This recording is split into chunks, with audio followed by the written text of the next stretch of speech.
Now, coming to we've covered the vaccine aspect of it. Archana also talks about the fact that why aren't people who can afford to pay for Moderna or for Pfizer be allowed to just buy these vaccines in a free market economy? Is that a possibility in India now that all these vaccines will be available in India soon? Will the government allow that to happen?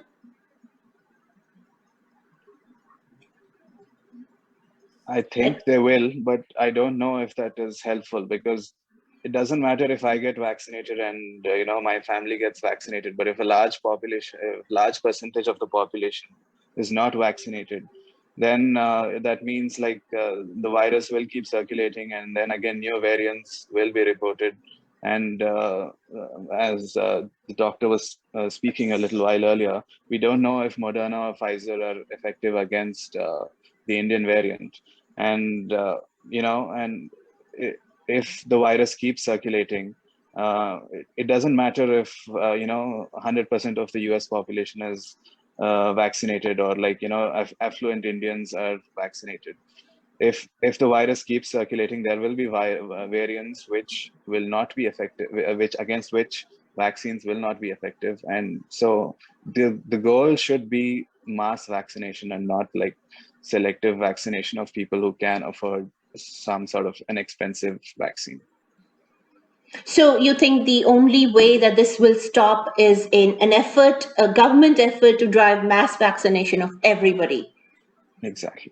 This is the only way this is going to stop. This is the only way the healthcare system will come under control, because I don't see any other way this oxygen supply problem will be handled. Because as you see, even if you're able to procure enough industrial oxygen to take it to different cities, the demands, even if the courts mandate that every state should get the oxygen that they are requiring, there is no way that this oxygen will get to their endpoints.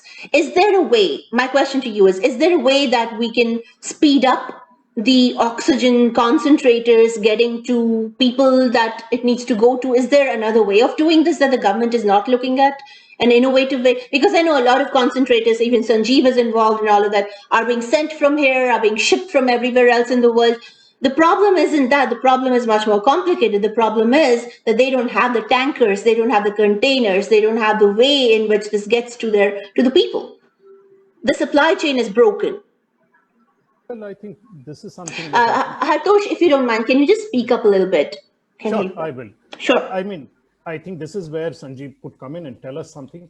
The real problem is as he said, let's forget the year behind us, but this month that we've had to ramp up oxygen production, because see, concentrators are only part of the problem for people at home. The kind of per liter need of oxygen per second is in many cases far higher than any concentrator, even with 10 liters supply, can actually manage. What you need is oxygen at the hospitals in large amounts. Quantities. The fact is, to multiply this capacity is not a difficult technological challenge at all. India has the capacity. You can set up plants within 5 days, within 6 days.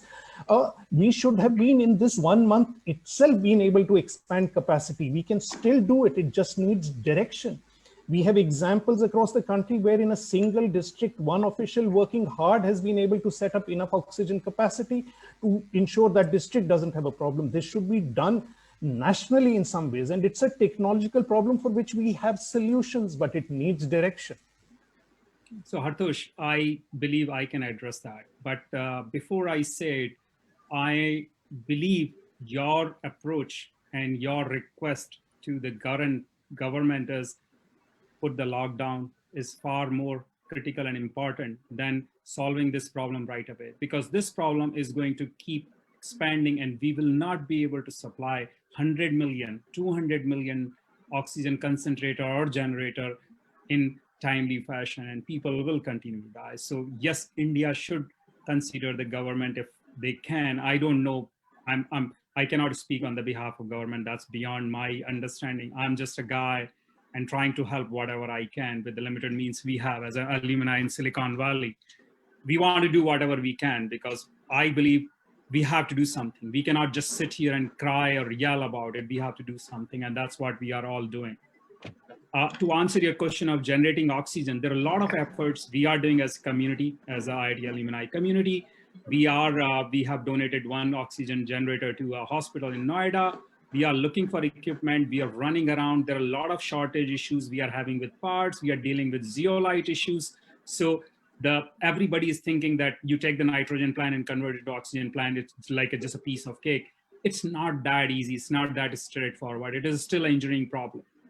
And zeolite is a substance you need because of that's what it absorbs oxygen and nitrogen, and it let the oxygen goes out. It's a very simple thing. But the challenge is, how do you manage that supply chain? We are finding another interesting problem that in Badayu, we are able to find an oxygen generation unit, but they don't have cylinders, and there are empty cylinders in Hapur. And that logistics problem is not getting solved. Next week, we are taking as alumni an effort to build this crowdsource system, because I cannot go back to the people and government and all. I don't control that. I cannot say PM Modi do this, or I cannot say whoever are the chief minister, doesn't matter what party. And we are ready to work with everybody. What we are requesting is, let's take our problem in our own hand and let's try to solve it at least through a crowdsource model, because this information sharing issue is the bigger problem I'm seeing. Oxygen concentrators are sitting in one location and they are not being utilized because there is no nationwide system to see what is available or what. So can we build a simple system instead of raising money, crowdsourcing? We build a system where the information is available. Like this Twitter thing we are talking about, can we build a simple system so this information is available to everybody? And that's what we are trying. And that is an amazing initiative, just getting the collective brain power of our community together and build innovative solutions around it. What I have to do right now, we have to end on radio, but we're going to continue on Facebook Live. Our handle is Radio Zindagi, facebook.com/Radio Zindagi. We're going to keep continuing here. For our radio audiences, if you can, please follow us on facebook.com/Radio Zindagi, where this discussion is going to continue for some more time while we wrap up the show there. On radio, you were listening to Voices on Radio Zindagi 1170. We have to say bye to you here, but we're going to continue this discussion on Facebook Live on our handle, Radio Zindagi. Till we see you next time, it's bye from all of us here on the show to our radio audiences. Take care. See you next time. And we're on to Facebook Live at handle Radio Zindagi.